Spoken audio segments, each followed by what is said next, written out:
Judul, Petualangan di Hutan Rahasia. Di sebuah desa kecil yang dikelilingi oleh hutan lebat, hiduplah seorang anak laki-laki bernama Aldo. Aldo adalah anak yang penuh rasa ingin tahu dan selalu bermimpi untuk menjelajahi dunia di luar desa.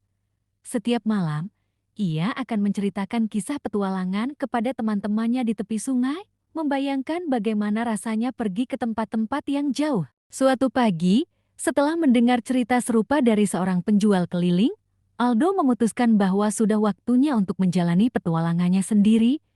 Ia menyikat rambutnya dengan cepat, mengenakan kaos dan celana pendek, serta membawa ransel kecil berisi makanan dan peta yang ia gambar sendiri. Dengan semangat membara, ia melangkah menuju hutan yang selama ini hanya dilihatnya dari jauh. Hutan itu terkenal angker dan penuh misteri. Konon katanya, di dalamnya terdapat banyak makhluk ajaib dan keajaiban alam yang tak terhitung. Aldo berjalan menyusuri jalan setapak, dikelilingi pepohonan tinggi yang menjulang dan suara burung bernyanyi. Setiap langkahnya membuatnya semakin bersemangat. Setelah beberapa jam menjelajah, Aldo tiba di sebuah cahaya yang samar di antara pepohonan. Ketika ia mendekat, ia melihat sebuah danau kecil yang indah. Airnya jernih dan berkilau seperti 1000 bintang. Di tepi danau, ada batu-batu besar yang membentuk sebuah lingkaran. Aldo merasa bahwa tempat ini sangat istimewa. Saat ia mendekati air, tiba-tiba ia mendengar suara gemerisik. Kaget, ia berbalik dengan cepat dan melihat seekor rusa berbulu putih berdiri di sampingnya. Rusa itu tampak berbeda dengan rusa biasa, tanduknya berkilau dengan cahaya lembut. Aldo takjub dan perlahan-lahan mendekati binatang itu. "Siapa kamu?" tanya Aldo terbata-bata. "Aku adalah penjaga hutan ini," jawab rusa tersebut dengan suara lembut. "Aku telah menunggumu, hanya yang memiliki hati tulus dapat menemukan tempat ini." Aldo terkejut, tapi rasa takutnya cepat sirna saat melihat tatapan damai dari rusa itu. "Apa yang harus aku lakukan?" tanyanya penuh antusias. "Bantu aku menjaga hutan ini," ujar rusa.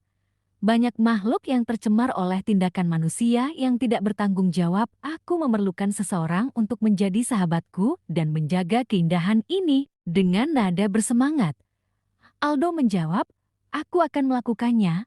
Aku berjanji akan menjaga hutan ini." Sejak hari itu, Aldo menjadi bagian dari kehidupan hutan.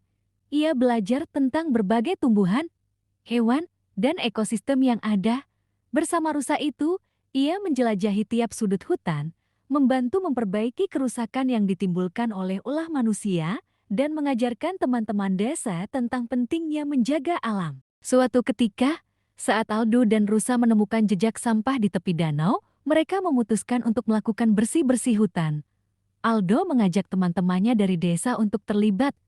Awalnya, teman-temannya ragu, tetapi ketika mereka melihat betapa indahnya hutan dan makhluk-makhluk yang tinggal di dalamnya, mereka dengan antusias membantu. Setelah beberapa bulan, hutan itu mulai pulih.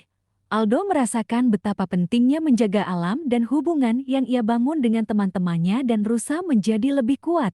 Mereka belajar untuk mencintai dan melindungi hutan yang membawa keajaiban bagi mereka. Ketika Aldo pulang ke rumah sepulang dari petualangan, ia bersyukur atas pengalaman itu.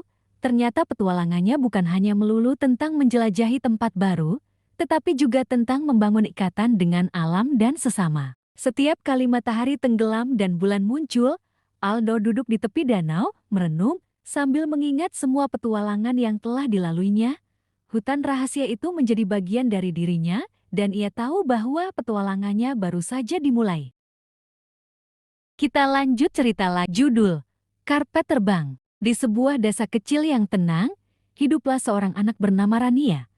Rania adalah gadis yang penuh rasa ingin tahu dan selalu memiliki mimpi untuk berpetualang ke tempat-tempat yang jauh. Suatu sore, saat sedang menjelajahi loteng rumah neneknya, ia menemukan sebuah karpet tua yang terlipat rapi di sudut ruangan. Karpet itu terlihat kusam, namun ada sesuatu yang menarik perhatian Rania. Corak-corak indah yang berkilau dalam cahaya senja. Tanpa ragu, Rania menggelar karpet tersebut di lantai. 2 detik kemudian, angin kencang tiba-tiba bertiup dari jendela yang terbuka lebar. Rania terkejut, tetapi saat angin itu menyentuh karpet, ia melihat karpet itu mulai bergetar. Ketika ia melangkah dengan hati-hati ke atasnya, karpet itu mengangkatnya ke udara. Rania berteriak kegirangan saat karpet itu membawanya terbang tinggi ke langit. Mendaki lebih tinggi, Rania melihat desanya semakin kecil di bawahnya. Ia melesat melewati awan-awan putih lembut hingga tiba di tempat yang belum pernah dilihatnya. Di kejauhan, terlihat sebuah kota yang berkilauan dengan bangunan-bangunan berwarna cerah dan hiasan yang megah. Rania tersenyum lebar, tak sabar untuk mengeksplorasi. Ketika karpetnya mendarat di tengah-tengah kota, Rania disambut oleh suara riuh rendah dan aroma makanan enak. Di sekelilingnya, orang-orang berbusana warna-warni sedang merayakan festival tahunan. Suasana penuh keceriaan membuat Rania merasa terpesona. Ia bergabung dengan kerumunan tersebut, menari dan tertawa tanpa beban. Di antara kerumunan itu, Rania bertemu dengan seorang gadis bernama Leila yang mengajaknya untuk menjelajahi festival lebih jauh. Leila membawa Rania ke berbagai stand, di mana mereka mencicipi makanan khas dan bermain permainan tradisional. Rania yang ceria menjelaskan tentang desanya, dan Leila memperkenalkan Rania pada kebudayaan serta tradisi kota itu.